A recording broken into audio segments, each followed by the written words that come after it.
Hello साथियों, welcome to the Exampur. हम हैं एग्जामपुर कलम से क्रांति। नमस्कार, नमस्ते, गुड इवनिंग। तो कैसे हैं आप सभी लोग, एक बार ज़रूर बताएंगे और सभी लोग एक बार क्लास को शेयर कर देंगे, ठीक है। तो सभी लोग एक बार क्लास को शेयर करेंगे, सभी लाइक करेंगे और चैनल को सब्सक्राइब करेंगे। Exampur and TET and teaching by Exampur. आप सभी को जानकर बेहद खुशी होगी कि आज से हमने BEd entrance exam, UP BEd entrance exam की सभी क्लासेस शुरू कर दी गई हैं और ये सभी क्लासेस आपके सरकारी कॉलेज आपको मिले, इसको ध्यान में रखते हुए शुरू की गई हैं। तो बहुत इम्पॉर्टेंट बात है कि सभी जो क्लासेस शुरू की गई हैं इस बात को ध्यान में रख के शुरू की गई हैं कि आपको बीएड के लिए सरकारी कॉलेज मिले। तो उस क्लासेस को आप लोग ज्वाइन कर लेंगे अगर आप बीएड का एंट्रेंस एग्जाम देना चाहते हैं और अच्छे मार्क्स के साथ उसको पास करना चाहते हैं। चलिए बाकी हम आ जाते हैं अपने काम पे। और काम क्या है हमारा, हम लोग कन्नौज के इतिहास के बारे में जान रहे थे। हम लोगों ने हर्षवर्धन के समय तक देख लिया था।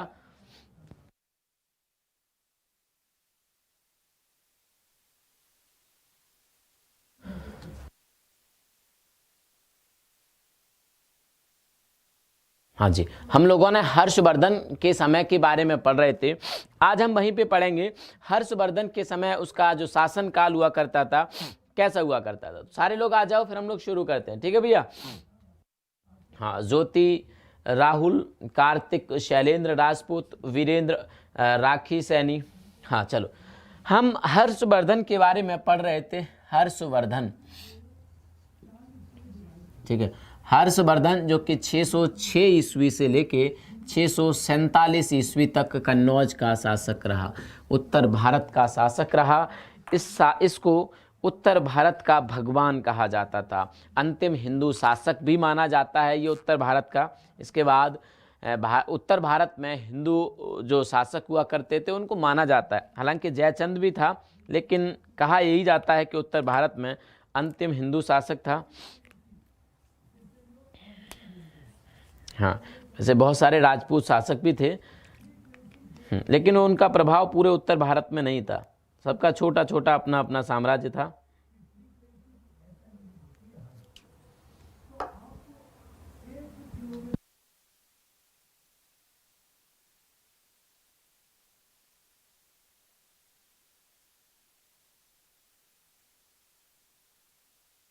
जो चीज़ें हम लोग पढ़ रहे हैं बहुत इंपॉर्टेंट और बहुत ज़रूरी चीज़ें हैं। आप इस क्लास में आया करो, शाम को डेली 9 बजे क्लास होती है आपकी। ये क्लास बहुत इंपॉर्टेंट है आप सभी के लिए। यहाँ से आप बहुत सारे क्वेश्चन जो हिस्ट्री के लगेंगे आपको, लेकिन यूपी से रिलेटेड होंगे, और इन सब क्वेश्चन को हम ऐड कर लें तो एक बहुत बड़ा पोर्शन हमारे जीके का कवर हो जाएगा। ये बात मैंने आपको पहले भी समझाई थी और अब भी मैं आपको समझा रहा हूँ। अब आपके समझ में कितनी आ पाती है वो अलग बात है। ऋषिकेश यादव कह रहे हैं कि सर हमारा नाम नहीं लेते कभी। अच्छा चलेगा, तो हर्षवर्धन के बारे में हम लोग बात कर रहे थे। हर्षवर्धन जिसकी उपाधि शिलादित्य थी, क्या थी? शिलादित्य इसकी उपाधि थी। इसने कई सारे राज्यों को जीता था, इसके बाद इसने अपनी उपाधि शिलादित्य रखी थी। हर्षवर्धन के बारे में कहा जाता है कि हर्षवर्धन एक बड़ी सेना का, हाँ, हर्षवर्धन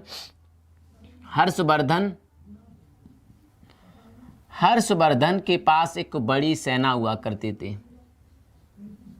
हर्षवर्धन के पास बड़ी सेना हुआ करती थी, ठीक है। पॉइंट टू पॉइंट नोट करो, सेना होती थी, बड़ी सेना होती थी।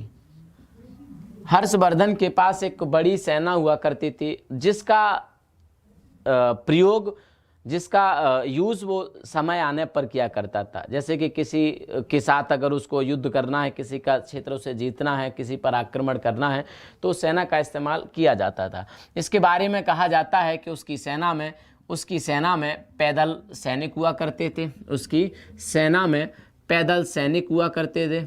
उसकी सेना में पैदल सैनिक हुआ करते थे। पैदल सैनिक के साथ साथ उसकी सेना में घुड़सवार हुआ करते थे। पैदल सैनिक के साथ साथ उसकी सेना में घुड़सवार सेना हुआ करती थी। पैदल सैनिक तथा घुड़सवार सेना हुआ करती थी। हाँ, घुड़सवार सेना हुआ करती थी। उसकी रथ सेना हुआ करती थी, ठीक है, रथ सेना हुआ करती थी। एवं इसकी सेना में हाथियों पर सवार सैनिक भी हुआ करते थे। तो हाथी सेना भी हुआ करती थी इसकी, क्या हुआ करती थी? हाथी सेना भी हुआ करती थी। ठीक है, तो उसकी सेना में पैदल सैनिक हुआ करते थे। किसकी? हर्षवर्धन की बात कर रहे हैं हम लोग। घोड़सवार सैनिक उसके पास हुआ करते थे, रथ सेना हुआ करती थी और हाथी भी उसकी सेना में शामिल हुआ करते थे। सौरभ कुमार कह रहे हैं कि हाँ, सौरभ कुमार कह रहे हैं कि हम सर कन्नौज से हैं, तो बहुत अच्छी बात है। ठीक है, हाँ, बहुत अच्छी बात है। अब जो इसके अधिकारी हुआ करते थे, संभवतः ऐसा माना जाता है कि जो इसके अधिकारी हुआ करते थे, देखो क्या माना जाता है, जो इसके अधिकारी हुआ करते थे, संभवतः ऐसा माना जाता है कि इसके समय पर बहुत ज़्यादा सिक्के नहीं मिलते हैं इसके समय के, और सिक्कों की कमी हुआ करती थी इसके शासनकाल में। और बहुत सारे इतिहासकारों का कहना यह है कि जो अधिकारियों को वेतन के बदले भूमि दान दिया जाना इसी ने शुरू की थी। क्या किया था? अधिकारियों को वेतन के बदले भूदान दिए जाना, भूदान करना अर्थात जमीन का दान करना हर्षवर्धन के समय से ही शुरू हुई थी। हर्षवर्धन ने इस प्रथा को शुरू किया था कि अधिकारियों को वेतन के बदले क्या देगा? वो भूदान देगा, क्योंकि इतिहासकार ऐसा मानते हैं कि इसके समय पे सिक्कों की बहुत कमी हुआ करती थी। तो ये भूदान दिया करता था। क्या करता था? भूदान दिया करता था। साथ के साथ न केवल अधिकारियों को बल्कि जो पुरोहित हुआ करते थे हर्षवर्धन के, क्या हुआ करते थे? हर्षवर्धन के जो पुरोहित हुआ करते थे, इन पुरोहितों को भी वो क्या दिया करता था? भूमि दान दिया करता था। पुरोहितों को भी भूमि दान दिया करता था। हाँ, पुरोहितों को भी भूमि दान दिया करता था हर्षवर्धन। ठीक है, पॉइंट टू पॉइंट लिखो, नोट्स बनाओ। आज मैं ऐसे ही कोशिश कर रहा हूँ कि आपके नोट्स बनते जाएं। तो हर्षवर्धन पुरोहितों को भी भूमि दान दिया करता था। ठीक है, दिया करता था। आगे चलते हैं हम लोग। और कहा जाता है इसके समय पर कि इसके समय पर जो कानून हुआ करते थे, हर्षवर्धन के समय पर जो कानून हुआ करते थे, मजबूत कानून हुआ करते थे। कैसे कानून? हाँ,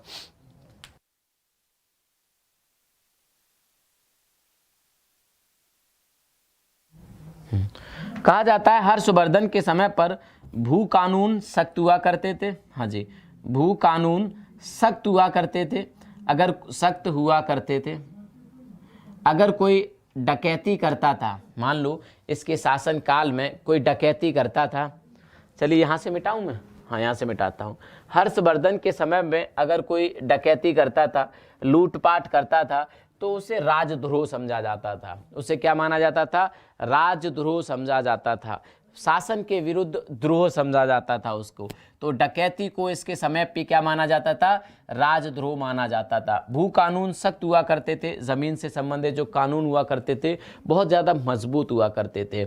डकैती को राजद्रोह माना जाता था। डकैती को राजद्रोह माना जाता था। डकैती को राजद्रोह माना जाता था। ठीक है, डकैती को राजद्रोह माना जाता था। और हर्ष के बारे में कहा जाता है कि हर्ष निरंतर दौरे पर निकलता था अपने क्षेत्र में। निरंतर मतलब समय समय पर, एक जो भी समय रहा होगा, 4 दिन बाद, 6 दिन बाद, 10 दिन बाद, जो भी है, एक निरंतर दौरे पर निकलता था और जनता की हालचाल खुद लेता था। उसे पता रहता था कि आप उसकी जनता की जो एक्चुअल या वास्तविक स्थिति है वो किस प्रकार की है। तो हर्षवर्धन स्वयं अपनी प्रजा का ख्याल रखता था। डकैती को राजद्रोह माना जाता था। लेकिन हर्ष के बारे में कहा जाता है, हाँ, डकैती को राजद्रोह माना जाता था। और जो डकैती करता था या जो लूटपाट करता था, जो डाकू हुआ करते थे, उनके दाहिने हाथ को काट लिया जाता था सजा के बदले। डकैतों के ठीक है, डकैत अर्थात जो लूटपाट करने वाले लुटेरे होते थे, इनके दाहिने हाथ को कटवाया जाता था। दाहिने हाथ को कटवाया जाता था।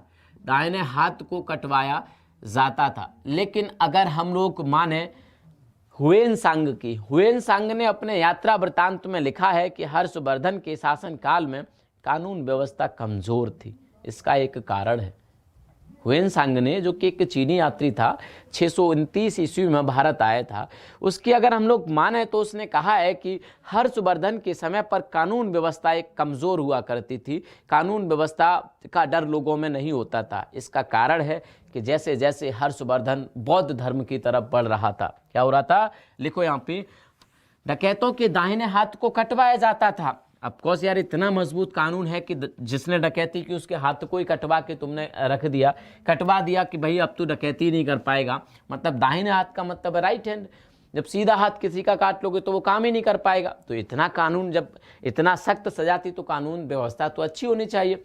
लेकिन हुएनसांग का ये मानना नहीं था। हुएनसांग ने अपने यात्रा वृत्तांत में कहा कि ठीक है, बाकी सब बढ़िया था, बाकी सब बढ़िया था, लोग समृद्ध हुआ करते थे, लोगों में प्यार हुआ करता था, लोगों को आक्रमण का भय नहीं हुआ करता था कि कोई विदेशी शासक आएगा और हम पे आक्रमण करेगा। लोगों का जो स्थिति थी बहुत अच्छी थी, लोगों की स्थिति थी बहुत अच्छी थी। इन हर्षवर्धन के शासनकाल में आके जो शूद्र हुआ करते थे उनकी स्थिति इतनी अच्छी हो गई थी कि वो स्वतंत्र रूप से खेती करने लगे थे, स्वतंत्र रूप से खेती करने लगे थे। जबकि इससे पहले के शासकों के समय शूद्र जो हुआ करते थे, 4 वर्ण होते हमारे, 4 वर्णों में जो सबसे अंतिम वर्ण शूद्र हुआ करते थे, उनका काम होता था कि वो ब्राह्मण, क्षत्रिय और वैश्य की सेवा पानी करें। लेकिन हर्षवर्धन के समय पर खेती करने लग गए थे और उन पर किसी का दबाव नहीं रह गया था। तो इतनी अच्छे जब समाज की व्यवस्था थी, लेकिन कानून व्यवस्था कमज़ोर थी। इसका रीज़न ये था, क्या था इसका रीज़न? इसका रीज़न ये था कि जब हर्षवर्धन बौद्ध धर्म की तरफ बढ़ा, बौद्ध धर्म की तरफ गया, तो हर्षवर्धन जैसे जैसे बौद्ध धर्म की तरफ झुकता गया, जैसे जैसे बौद्ध धर्म की तरफ गया, जैसे जैसे बौद्ध धर्म की तरफ झुकता गया, ठीक है, उदार होता चला गया।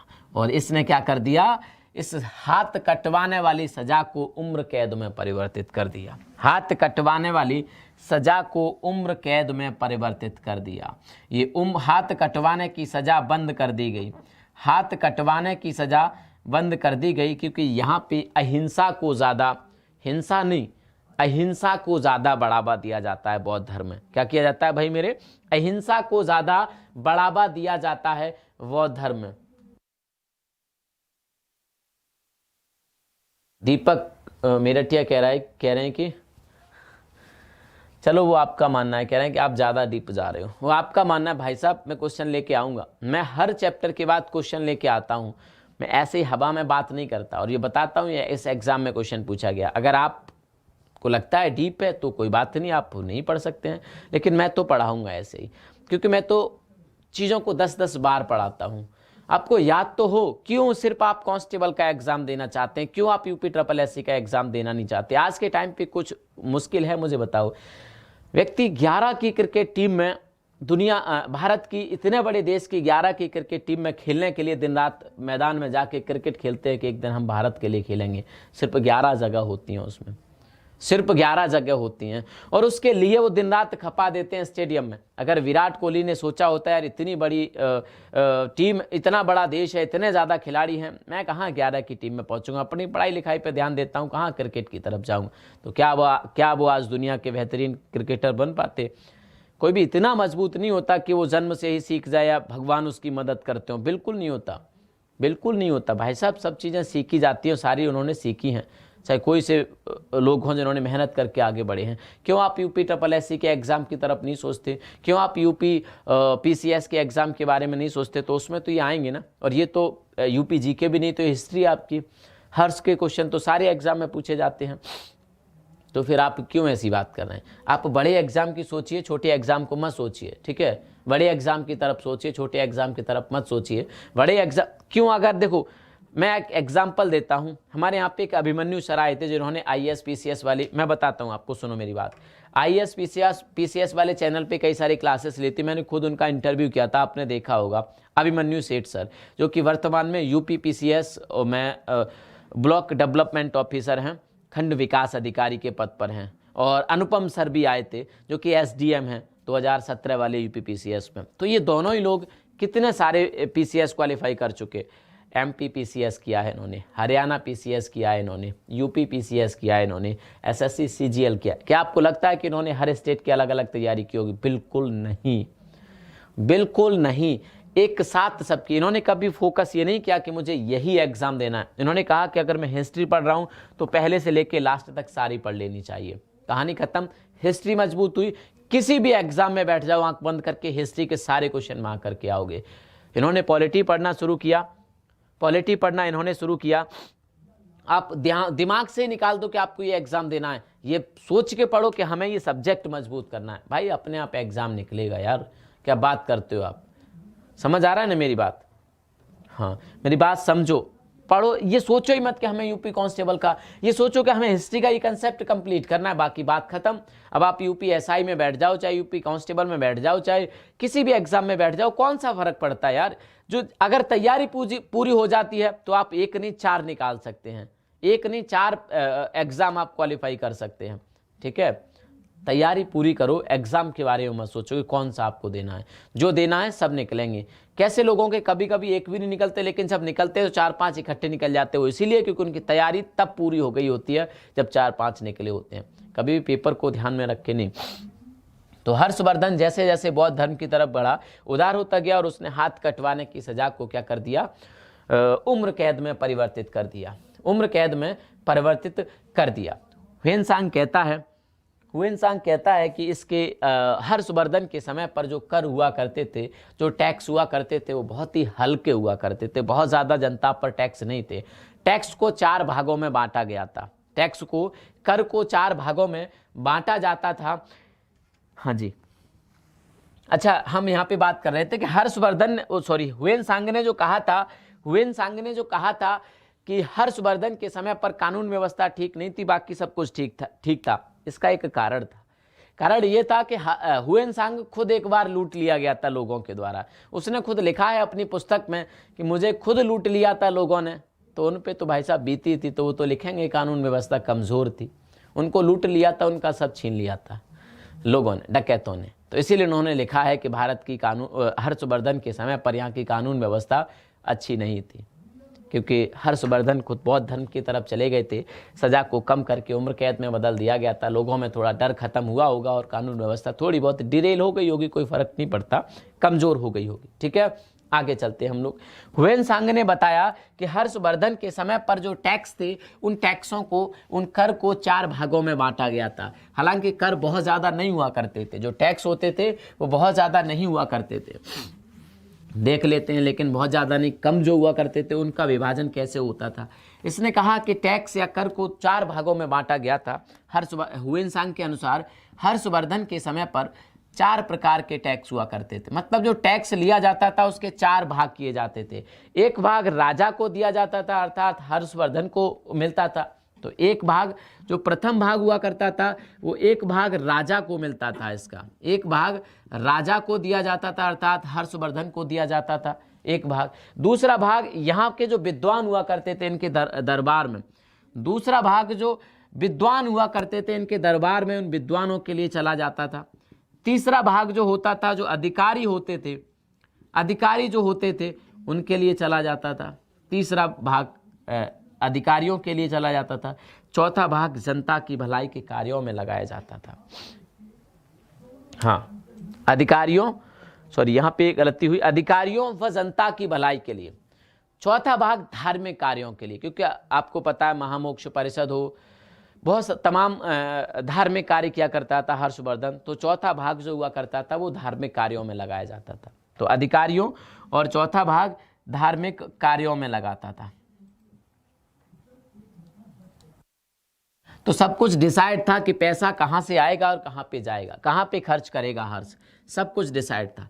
कहा जाता है कि हर्षवर्धन का दिनचर्या भी फिक्स हुआ करती थी। हाँ जी, कहा जाता है कि हर्षवर्धन की दिनचर्या भी एकदम फिक्स हुआ करती थी। उसकी दिनचर्या को 3 पार्ट्स में बांटा गया था। देख लेते हैं क्या था। तो ये तो था कर हर्षवर्धन के समय के, हर्षवर्धन जब कन्नौज का शासक था, ये कन्नौज की बात कर रहे हैं हम लोग, ठीक है। इसकी जो दिनचर्या हुआ करती थी हर्ष की, वो भी एक फिक्स हुआ करती थी, पूर्व निर्धारित हुआ करती थी।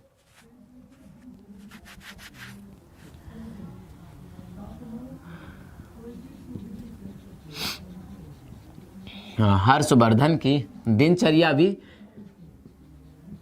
3 भाग में विभाजित। पहला भाग वो प्रशासनिक कार्यों के लिए लगाता था।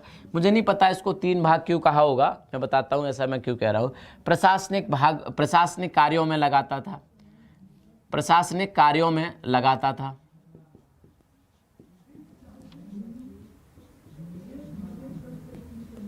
ठीक है, पहला भाग वो प्रशासनिक कार्यों में अर्थात जनता के लिए काम करता था, प्रशासन का मतलब वो दिन का शुरुआती भाग। अंतिम दोनों भाग जो 3 भागों में बांटा गया था, अंतिम दोनों भाग धार्मिक कार्यों में लगाता था। तो हर्षवर्धन बहुत सारे धार्मिक कार्य किया करता था, पूजा पाठ करता था हर्षवर्धन। बिरले ही शासक हुआ करते थे जो अपना ध्यान पूजा पाठकों में लगाते थे। ठीक है, पूजा पाठ में लगाते थे। तो अंतिम 2 भाग धार्मिक कार्यों में व्यतीत करता था। अंतिम दिन के 2 भाग धार्मिक कार्य। इसको इसीलिए डिवाइड किया 2 भागों में क्योंकि एक साथ नहीं 2 पार्ट्स में वो धार्मिक कार्य किया करता था। ठीक है, अंतिम 2 भाग धार्मिक कार्यों के लिए निर्धारित थे। उसके अंतिम 2 भाग धार्मिक कार्यों के लिए निर्धारित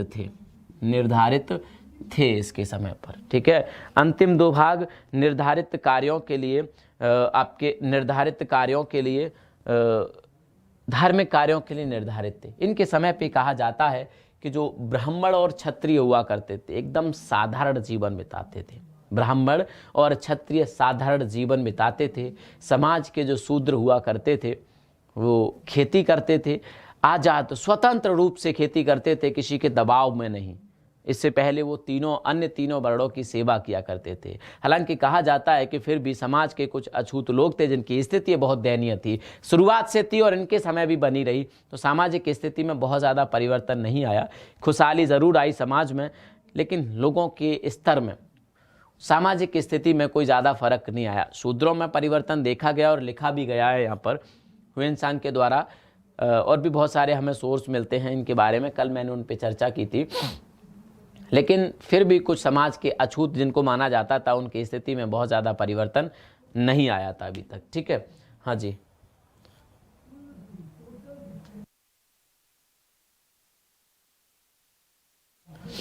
मैं 1-2 को ब्लॉक करा दूंगा, मैं सच्ची बता रहा हूँ।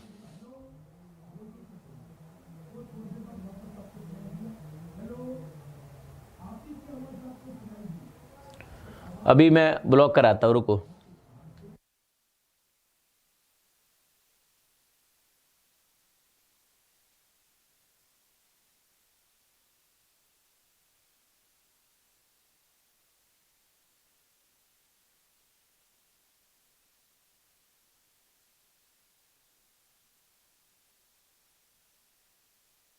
एक ज्योति तोमर है, उनको ब्लॉक करो।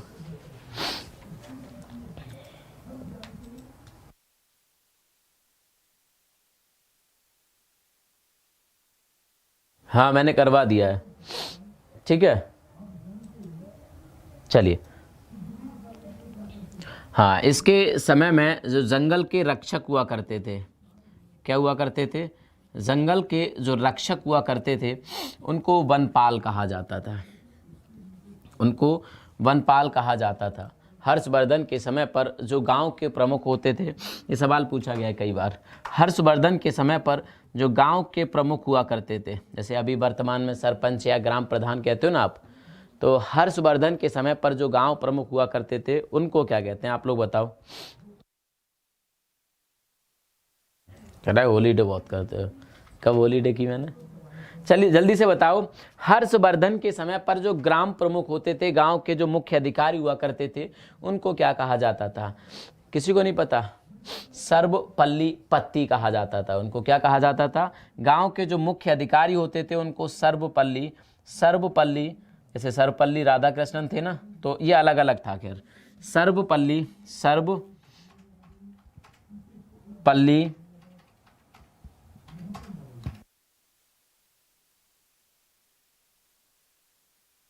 सर्वपल्ली पत्ती कहा जाता था इनको। ठीक है भैया, क्या कहा जाता था? सर्वपल्ली पत्ती कहा जाता था।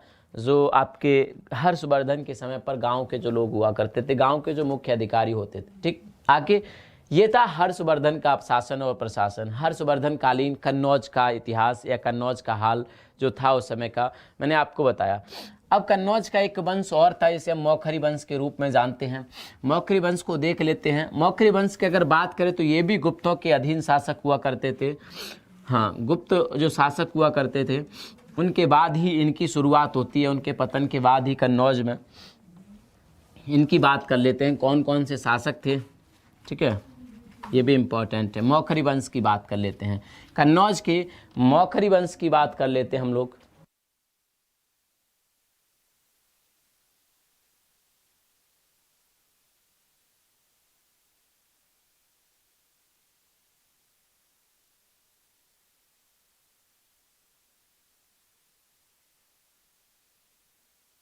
हाँ जी, चलिए, कन्नौज का मौखरी वंश।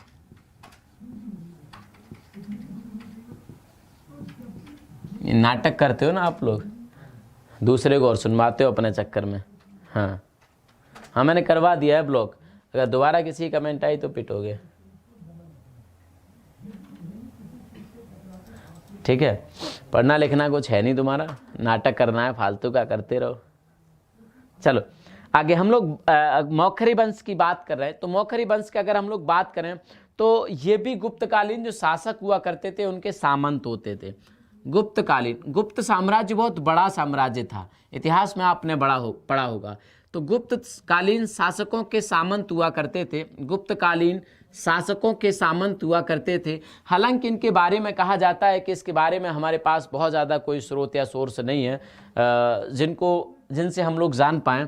तो गुप्तकालीन शासकों के सामंत हुआ करते थे, शासकों के सामंत हुआ करते थे। ये भी आपके कौन सामंत हुआ करते थे? मौखरी वंश। हाँ, मौखरी वंश जिन्होंने शुरू किया था। तो ये जो लोग, ये जो परिवार था, ये जो मौखरी वंश के शासक बाद में बने थे, इन्होंने अपना साम्राज्य स्थापित किया था। ये गुप्तकालीन शासकों के सामंत हुआ करते थे और इनकी उपाधि भी सामंत ही होती थी। इनकी उपाधि क्या होती थी? पदवी जिसे कहते हैं, सामंत ही होती थी। ये कन्नौज के शासक बने। कहाँ के बने? कन्नौज के शासक बने। सवाल ये शुरू होता है कि इनके जो वंश था या जो मौखरी वंश था, डायनेस्टी थी, उसके प्रथम शासक कौन थे और कहाँ से इसकी शुरुआत होती है? तो ये 6ठी शताब्दी, मध्य 6ठी शताब्दी ईसा पूर्व। एग्जैक्ट पता नहीं है कि कब इनकी शुरुआत होती है। मैंने कहा कि इतने स्रोत नहीं है हमारे पास कि एग्जैक्ट जो इनकी शुरुआत होती है वो कौन सी ईस्वी से होती है, लेकिन मध्य 6ठी शताब्दी ईस्वी से इनकी शुरुआत होती है। मध्य 6ठी शताब्दी ईस्वी से इनकी शुरुआत होती है और इनके जो प्रथम शासक होते हैं वो होते हैं हरिवर्मन मौखरी। कौन होते हैं? हरिवर्मन मौखरी इनके प्रथम, हरिवर्मन मौखरी इनके प्रथम शासक होते हैं और ये कन्नौज पर शासन करते हैं। क्या करते हैं? कन्नौज पर शासन करते हैं। इनकी जो उपाधि थी हरिवर्मन मौखरी की, इनकी उपाधि थी महाराजा की। तो इनको कहा जाता था महाराजा हरिवर्मन मौखरी। इनकी उपाधि क्या थी? महाराजा की। तो महाराजा हरिवर्मन मौखरी इनका नाम हुआ करता था। इनके अगर हम लोग बात करें कि इनका क्षेत्र कहाँ तक फैला था, तो बहुत सारे स्रोतों में कुछ इनकी जो सीमा थी इनके साम्राज्य की, उसके बारे में नहीं बताया गया है। तो सीमा अज्ञात रहती है इनकी। क्या रहता है? सीमा इनके क्षेत्रों की, जहाँ पर ये शासन किया करते थे। अर्थात ऐसे कह सकते हैं कि उस समय कन्नौज का जो क्षेत्र हुआ करता था, उस समय नहीं पता हमें कि कन्नौज में कितना क्षेत्र हुआ करता था। तो सीमा इनकी अभी भी अज्ञात रही थी। इसके बाद हरिवर्मन मौखरी के बाद उनके पुत्र आदित्य वर्मन, इनके पुत्र आदित्य वर्मन शासक बनते हैं। आदित्य वर्मन, और आदित्य वर्मन के बारे में भी हम लोग दावे के साथ नहीं कह सकते कि कौन सी सन में ये शासक बने, आदित्य वर्मन। तो हरिवर्मन मौखरी के बाद आदित्य वर्मन कन्नौज के शासक बनते हैं। इन्होंने अपने पिता का स्थान लिया, आदित्य वर्मन ने। ठीक है, हाँ जी।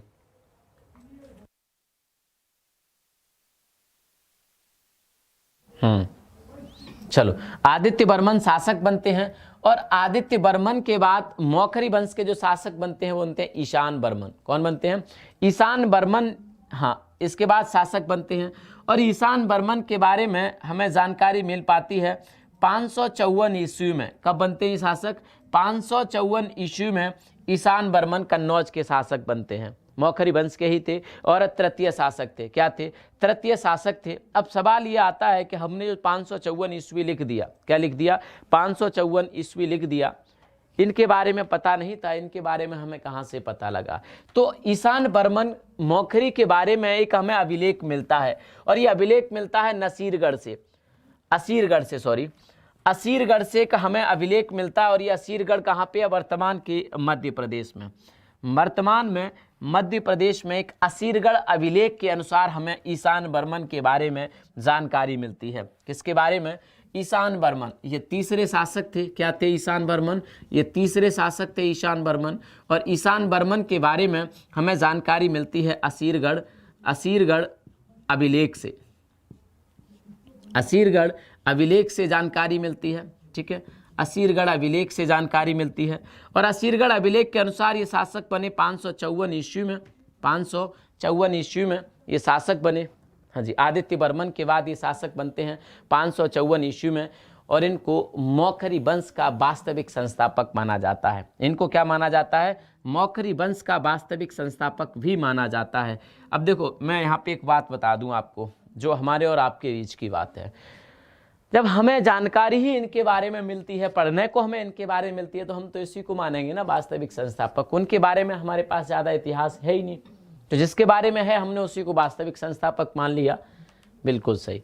तो इनको मौखरी वंश का क्या माना जाता है? मौखरी वंश का वास्तविक संस्थापक माना जाता है। सवाल ये पूछा जा सकता है और जाता है, तब आप इसको कनेक्ट नहीं कर पाएंगे यूपी जीके से, तब आप इसे हिस्ट्री में ढूंढेंगे। और ये हिस्ट्री का ही तो सवाल है, लेकिन कन्नौज से रिलेटेड है, इसलिए हम लोग बात कर रहे हैं। तो मौखरी वंश का वास्तविक संस्थापक इनको माना जाता है।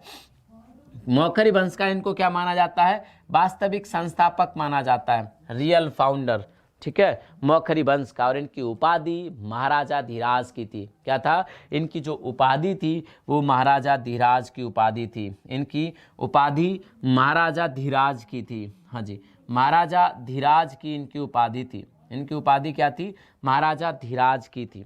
समझ रहे हो ना? तो ये भी पूछा जा सकता है, मौखरी वंश में के शासक की उपाधि महाराजा धीराज हुआ करती थी। तो आपके कौन थे? ईशान बर्मन, जो कि आदित्य बर्मन के बाद शासक बनते हैं। ठीक है, आदित्य बर्मन के बाद शासक बनते हैं। अगर असीरगढ़ अभिलेख की माने तो ईशान बर्मन ने, अब यहाँ पे सीमाएं डिसाइड होना, या फिर ऐसे कह सकते हैं कि सीमाओं की हमें जानकारी होना शुरू हो जाती है। तो अब असीरगढ़ अभिलेख के अनुसार अगर हम लोग देखें तो ईशान बर्मन ने जो कन्नौज का शासन फैलाया वो आज के आंध्र प्रदेश तक फैलाया, आज के उड़ीसा तक फैलाया और गौड़ तक फैला दिया। गौड़ मतलब बिहार बंगाल में। तो बिहार, बंगाल, उड़ीसा और आंध्र प्रदेश तक इनका शासन हुआ करता था। किसका? ईशान बर्मन का। ईशान बर्मन ने आंध्र के राजा को पराजित किया था, लेकिन कुमारगुप्त से ये हार गए थे। किससे हार गए थे? इन्होंने क्या किया था? आंध्र के राजा को पराजित किया था। हाँ जी, आंध्र के राजा को पराजित किया था, लेकिन कुमारगुप्त से ये खुद पराजित हुए थे। ठीक है, हाँ, कुमारगुप्त से पराजित हुए थे। समझ आ रहा है ना? सत्यनारायण की कथा नहीं है, ये कह रहा था अभी कि गुरुजी सत्यनारायण की कथा चल रही है। भैया सत्यनारायण इतिहास अगर ऐसे भी तुम सीख जाओ ना तो भी बहुत अच्छी बात है। अगर तुमको लगता है कि सत्यनारायण की कथा है और सत्यनारायण की कथा के माध्यम से अगर आप सीख जाते हो, इसके अकॉर्डिंग ही आप सीख जाते हो, तो वही अच्छी बात है, वही अच्छी बात है। इतिहास और है ही क्या, कहानी तो है, तो चाहे वो सत्यनारायण की हो, हाँ, चाहे वो सत्यनारायण की हो, चाहे किसी और की हो।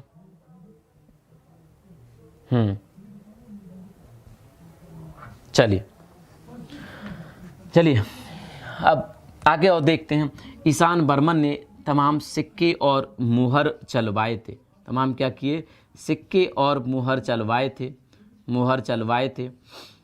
और सिक्के और मुहर से ये पता चलता है कि ईशान बर्मन एक विद्वान शासक था। क्या था? ईशान बर्मन एक विद्वान शासक था। विद्वान होने के साथ साथ एक न्यायप्रिय शासक था। न्यायप्रिय अर्थात जो न्याय को पसंद करता है, तो न्यायप्रिय शासक था। साथ के साथ एक योद्धा शासक था, मतलब सैनिक था खुद। क्या था, युद्ध की सारी रणनीति और युद्ध की सारी नीतियां इसको आती थी। तो एक योद्धा शासक था और शिक्षा प्रिय शासक था। एक शासक में ये सारे गुण होना बहुत ज़रूरी होता है। उसे शिक्षा प्रिय होना चाहिए ताकि उसका समाज प्रगति करे, उसे न्याय प्रिय होना चाहिए ताकि उसके समाज के हर व्यक्ति को न्याय मिले, उसे योद्धा भी होना पड़ता है, उसे विद्वान भी होना पड़ता है। अगर वो न्याय करने बैठ जाए तो विद्वान नहीं है तो वो न्याय कर पाएगा क्या। तो उसे न्याय प्रिय, उसे विद्वान, उसे शिक्षाप्रद और उसे योद्धा होना चाहिए। और ईशान बर्मन में ये सारे गुण थे।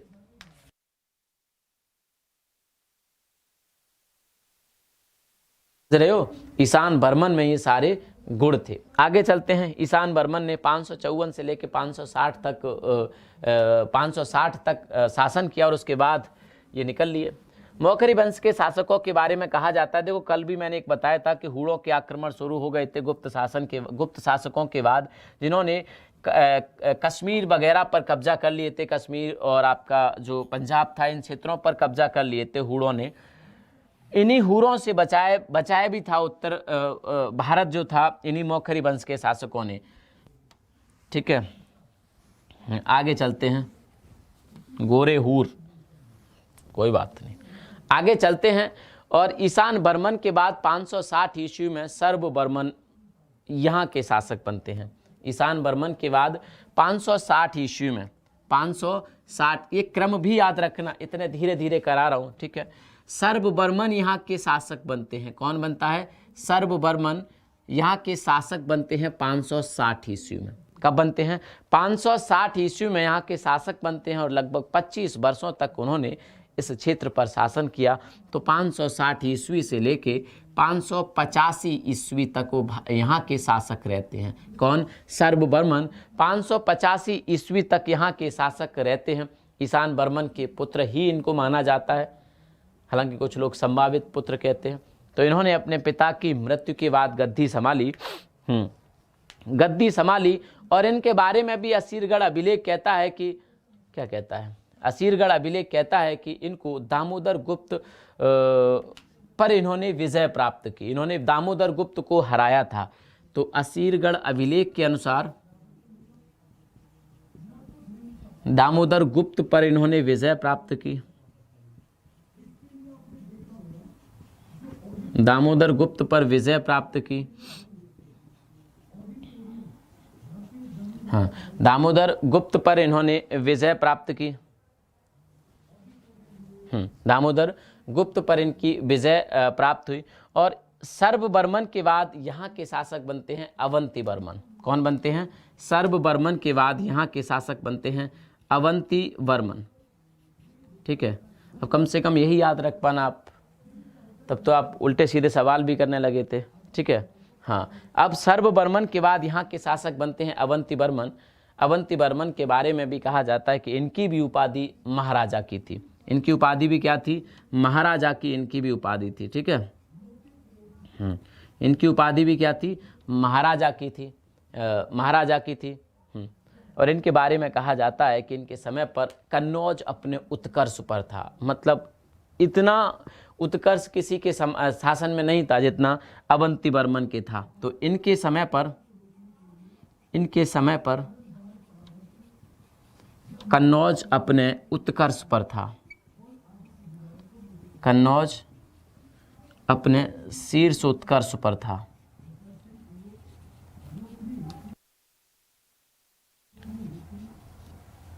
हाँ, इनके समय में अब तक का कन्नौज सबसे, हाँ, कन्नौज अपने उत्कर्ष पर था। और इनके बाद अवंती बर्मन के बाद यहाँ के शासक बनते हैं ग्रह बर्मन। अवंती बर्मन के बाद कौन बनते हैं?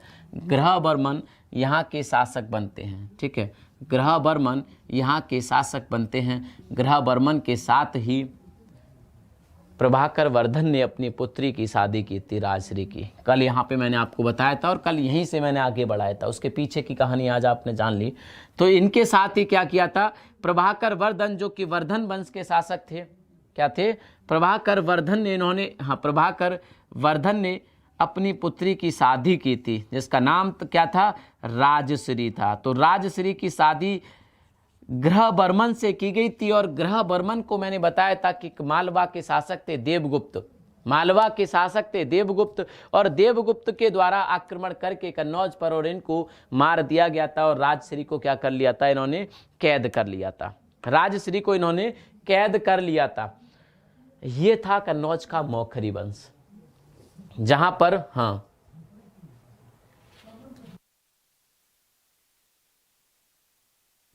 चलिए सर जी आपकी दावत है 18 को, 18 को तुम्हारी शादी है क्या? हैं? चलिए, तो हम अभी जो बात कर रहे थे ना, यूपी के प्लेयर भी ऑफ कोर्स बिल्कुल करवाएंगे यूपी के प्लेयर। चलिए टेंशन वेंशन मत लो, मुझे लगता है कि अब आपका ना धैर्य जवाब दे रहा है। मैं आपसे 2 मिनट बात करना चाहता हूँ। आपका ना धैर्य जवाब दे रहा है इस बात पर कि शायद वैकेंसी अभी नहीं है। देखो भाई, जिस दिन वैकेंसी आ गई उस दिन के बाद 2 महीने से ज़्यादा का वक्त आपके पास होगा नहीं, और मुझे नहीं लगता कि आज के टाइम पर जब कंपटीशन का लेवल अपने उत्कर्ष पर है और उस समय आप 2 महीने में कोई तैयारी कर पाएंगे। आप ये मत सोचो कि वैकेंसी कब आएगी, इस महीने या अगले महीने, इस महीने या अगले महीने। देखो वैकेंसी जब भी आएगी, क्या आप ये सोच के बैठो कि अब मुझे पूरे हिस्ट्री पता है, क्या मुझे पूरा पॉलिटी याद है, क्या मुझे पूरा ज्योग्राफी पता है, जो हमारे लिए इंपॉर्टेंट है। देखो सारा तो आपको नहीं पता करना, अगर सारा आपको पता हो जाएगा तो फिर आप कांस्टेबल बनना पसंद नहीं करोगे, फिर तो आप क्या बनना पसंद करोगे, यूपी एससी का एग्जाम दोगे या फिर यूपी पीसीएस या किसी अन्य स्टेट के पीसीएस को भरोगे। आप अपनी तैयारी तो कंप्लीट करो, आप अपना रीजनिंग मैथ कंप्लीट करो, आप अपना जीएस के सारे पोर्शन कंप्लीट करो, करंट अफेयर कंप्लीट करो। अगर वो तैयार हो जाता है तो इंतजार भी करो तो अच्छी बात है। उसके बाद भी आपको प्रैक्टिस सेट लगाने पड़ेंगे, प्रैक्टिस करनी पड़ेगी। नौकरी के लिए बहुत पापड़ बेलने पड़ते हैं, जो कहावत है कि पापड़ बेले जाते हैं, तो नौकरी बहुत मुश्किल से मिलती है। इसके लिए आपको बार बार प्रैक्टिस करनी पड़ती है, बार बार आपको पढ़ना पड़ता है। लेकिन कुछ क्या बोला जाए, ऐसे कमेंट करते हैं कि अब मैं क्या कहूँ, था ब्लॉक करवा दिया उसको और मैं अनब्लॉक भी नहीं कराने का, ठीक है। हाँ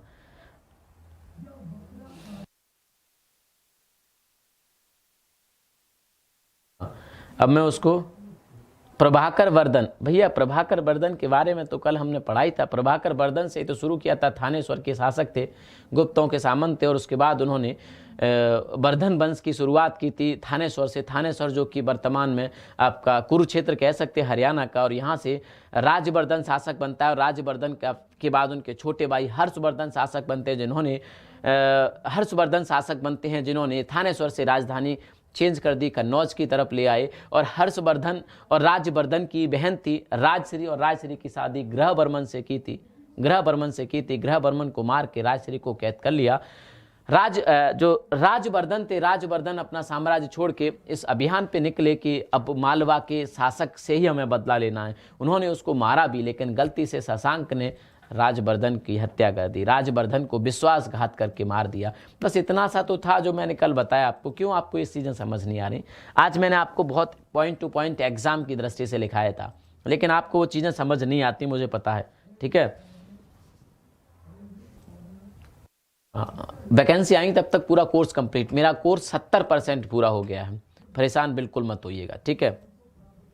हाँ 70% हमारा कोर्स पूरा हो गया है, और बिल्कुल भी परेशान मत होइएगा। हाँ, देवगुप्त और शशांक दोनों आपस में मित्र थे, तभी तो शशांक ने मारा था राजवर्धन को, क्योंकि उसने उसके मित्र को मार दिया था। देवगुप्त मालवा का शासक था, शशांक गौड़ का शासक था। गौड़ मतलब जिसमें बिहार और बंगाल अभी आते हैं, यहाँ का शासक था। चलिए, हाँ ये भी आया, कल्पना शुक्ला ने बताया कि इसने बोधि वृक्ष को कटवाया, बिल्कुल सही, शशांक ने ही बोधि वृक्ष को कटवाया, बिल्कुल सही।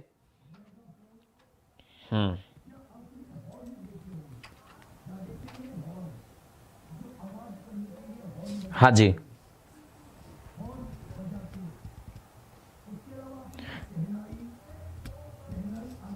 चलिए और कोई सवाल आपका?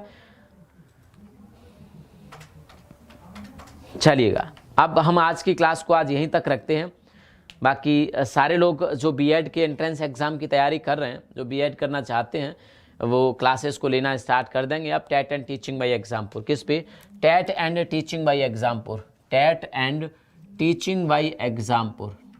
टीचिंग बाय एग्जामपुर पर क्लासेस को शुरू कर दिया गया है। TET and teaching by Exampur पर सारी क्लासेस को शुरू कर दिया गया है। सारी मतलब जो भी आपकी वीएड की क्लासेस होती हैं, 8-9 क्लासेस हैं वीएड की, उनको सबको शुरू कर दिया गया है। सुबह 10:30 बजे से क्लास शुरू होगी वीएड की, तो उन क्लासेस को जल्दी से आप ज्वाइन करेंगे, ठीक है। हाँ जी, और इस क्लास के नीचे आप लिख देंगे कितना समझ आया, नहीं समझ आया तो क्वेश्चन लिख देंगे, क्या समझ नहीं आया उसको लिख देंगे, दोनों काम। समझ आया तो हाँ ठीक है, अच्छी बात, नहीं समझ आया तो क्वेश्चन लिख देंगे, क्या समझ नहीं आया, क्या सुनना चाहते हो, कल हम उस पर बात कर लेंगे, ठीक है भाई। तो मिलते हैं कल, ख्याल रखेंगे। कह रहे पुरोहित कैसे कहते हैं? पुरोहित मतलब जो पूजा पाठ वगैरह कराते हैं, हम जिनसे जैसे कि हमें मतलब धार्मिक सलाह लेते हैं, धार्मिक सलाह कह सकते हैं, जिससे हम पूजा पाठ में मदद लेते हैं, उनको हम पुरोहित कहते हैं। जिनको हम मतलब अपने से बड़ा मानते हैं, सम्मान देते हैं। चलिए, हाँ चलिएगा, तो थैंक यू। क्लास को सभी विद्यार्थी लाइक करेंगे, शेयर करेंगे और सब्सक्राइब करेंगे। तो थैंक यू, जय हिंद, जय भारत, थैंक यू।